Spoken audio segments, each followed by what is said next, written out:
Assalamualaikum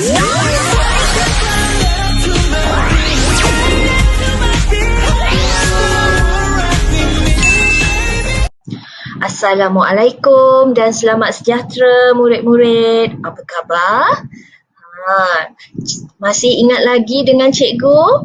Cikgu ialah Cikgu Nur Azlin binti Othman yang akan mengajar kamu mata pelajaran sains tahun 4. Tajuk pelajaran kita pada hari ini ialah kemahiran proses sains. Masihkah kamu ingat? Apa itu kemahiran proses sains? Kemahiran proses sains ini adalah kemahiran asas yang perlu kamu kuasai, ya, khususnya dalam menjalankan penyiasatan. Cikgu percaya kamu semua telah belajar, ya, di tahun 1, tahun 2 dan tahun 3. Betul tak? Objektif pembelajaran pada hari ini seperti biasa, cikgu harap kamu dapat mengenal pasti kemahiran proses sains dan kriteria kejayaan yang perlu kamu capai di akhir pembelajaran nanti ialah kamu dapat menyenaraikan sekurang-kurangnya 3 daripada 4 kemahiran proses sains dalam dialog yang akan diperdengarkan nanti.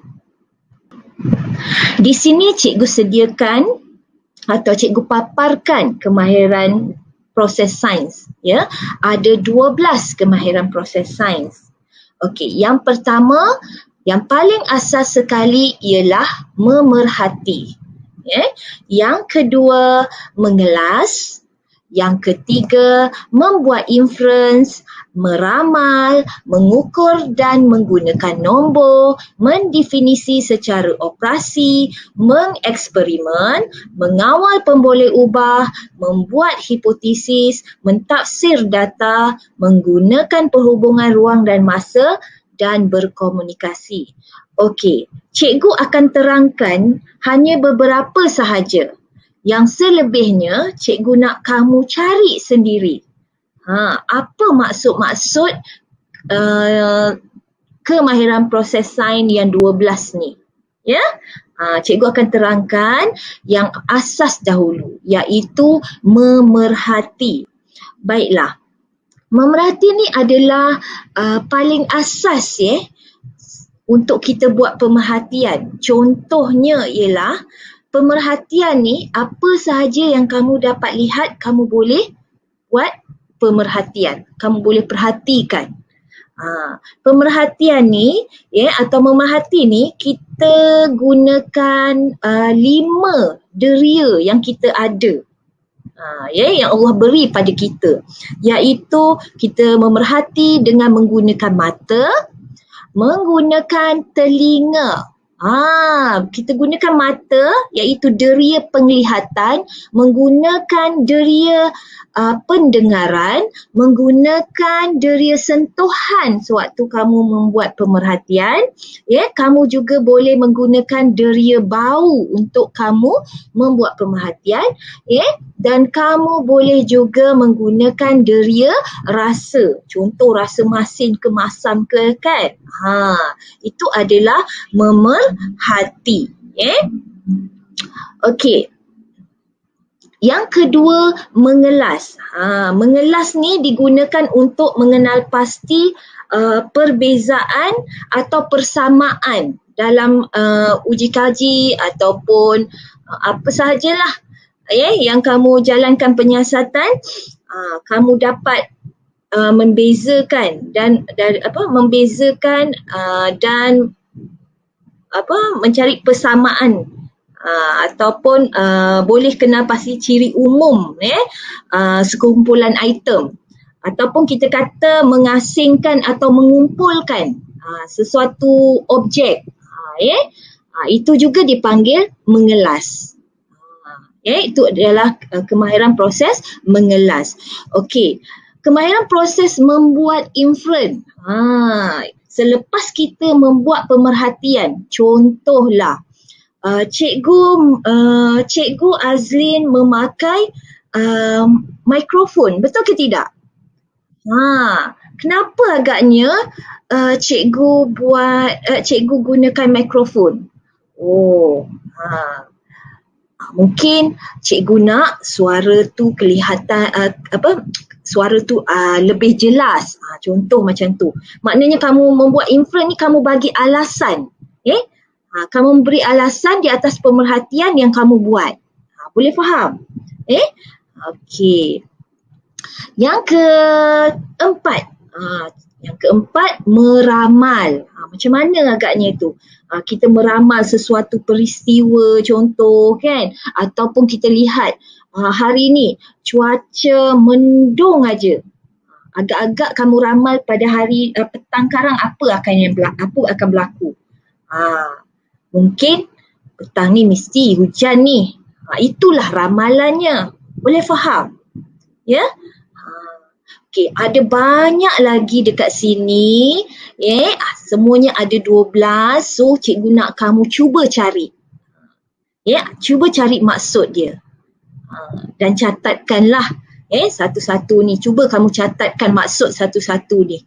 Kemahiran proses sains ini. Okey. Okey, ini adalah dialog. Dialog yang cikgu akan bacakan dan kamu cuba baca juga. Ataupun kita sama-sama baca dialog perbualan antara murid-murid ni. Sebabnya lepas ni cikgu nak berdasarkan dialog ni nanti kamu cari ataupun kamu kenal pasti kemahiran proses sains yang cikgu ada nyatakan tadi. Dia ada 12 kemahiran proses sains, tapi dekat dalam dialog ni hanya ada beberapa sahaja. Jadi cikgu nak kamu kenal pasti. Okey, jom kita baca sama-sama dialog ni. Okey, dah bersedia? Okey, sudah lama saya perhatikan sampah sarap di sini semakin hari semakin banyak. Baunya pun tidak menyenangkan. Apa yang kita boleh buat dengan sampah sarap ini? Bagaimanakah kalau kita kitar semula sampah sarap ini? Bagus cadangan itu. Tapi kita kena asingkan sampah sarap ini dahulu mengikut jenisnya. Saya kumpul barang-barang kertas. Saya kumpul barang-barang kaca. Saya kumpul barang-barang logam seperti tin minuman. Botol-botol plastik boleh saya berikan pada saya. Kita timbang tin aluminium ini dahulu sebelum dijual. Saya ramalkan kita akan memperolehi RM8 hasil jualan tin aluminium sahaja. Tin aluminium ini kami beli dengan harga RM4 sekilo. Gram. Siva, mengapakah kita perlu tanam semua sisa makanan ini? Supaya sisa makanan ini dapat mereput di dalam tanah. Betul alasan kamu itu. Baunya pun akan hilang selepas ditanam. Akhirnya kita berjaya membersihkan kawasan ini. Dah dengar dialog tadi? Okey, berdasarkan situasi yang cikgu bacakan dialog tadi, kamu senaraikan ataupun kamu kenal pasti kemahiran proses sains pada slide yang seterusnya. Okey, ini yang cikgu nak kamu buat. Senaraikan kemahiran proses sains dalam dialog di atas. Cikgu rasa kamu mesti boleh buat. Betul tak? Baiklah. Kamu tulis latihan ini di dalam buku sains.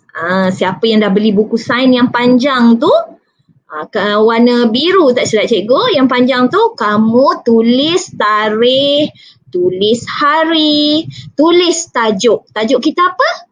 Kemahiran proses sains. Dan kamu senaraikanlah kemahiran proses sains yang terdapat dalam dialog yang dibacakan sebentar tadi. Ya, okey. Cikgu harap kamu juga gunakan buku teks, buku teks sains muka surat 2 dan 3 untuk kamu jadikan ianya sebagai rujukan semasa kamu menjawab soalan kemahiran proses ini. Cikgu harap kamu dapat menyiapkan latihan ini. Kalau apa-apa masalah, bolehlah kamu kemukakan di Telegram Sains. Telegram Sains kamulah, bersama cikgu. Okey, itu saja daripada cikgu. Terima kasih semua kerana hadir pada hari ini, menjayakan proses pengajaran dan pembelajaran di rumah ini. Cikgu harap kamu dapat jaga diri baik-baik. Assalamualaikum.